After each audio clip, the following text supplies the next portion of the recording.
So guys, ngayong araw na ito, magbibigay tayo ng counting tutorial sa mga driver ng heavy equipment. Yan guys.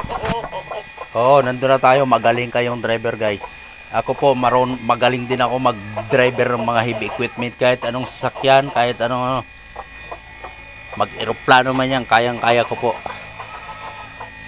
Ako po, kaunting malasakit lang sa ating company o etc. o anong mga amo natin. Kung bilang isang driver tayo, bago po tayo sumampa sa isang heavy equipment ay ito po, check upin nyo po muna mga boom, no?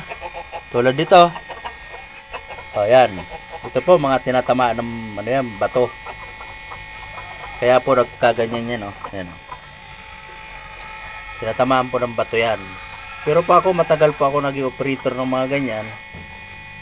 Yan po ang kinaingat-ingatan ko yung mga ito.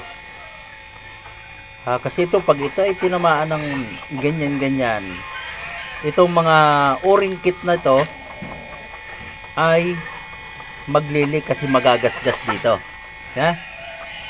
Ako po may alaga po no na bako at loader. Ang kinaingat-ingatan ko ito po. Kasi hanggat umalis ako doon, hanggat nagpaalam ako sa boss ko, hindi ako nasiraan ng leak ng boom.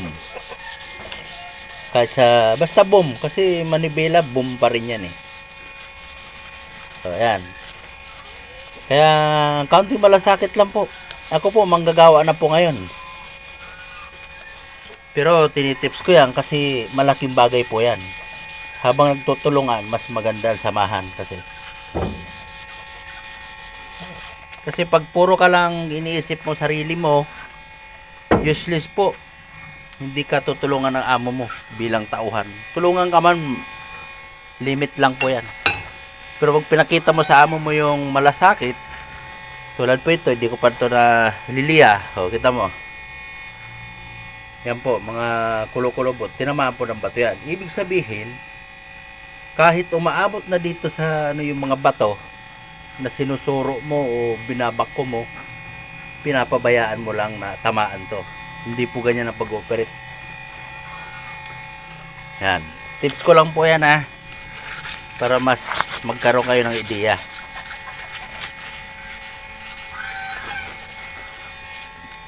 Meron na po akong mga tinuruan na ganyan. Tuwang-tuwa sila kasi napopromote sila sa mga trabaho nila.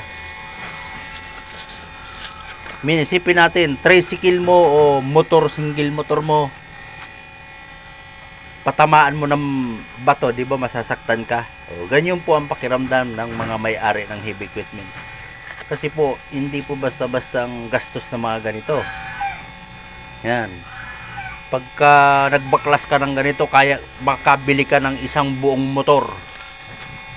O, totoo po yan. Tulad na ito. Sus Mariosep.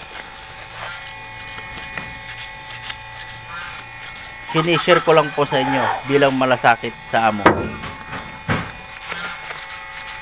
Ganun lang po yan. So, sana may natutunan kayo kahit kaunting bagay, pagmamahal at pag-iingat, pagmamalasakit. Thank you for watching. Subscribe to my YouTube channels, Mechanic Gilbert. Thank you.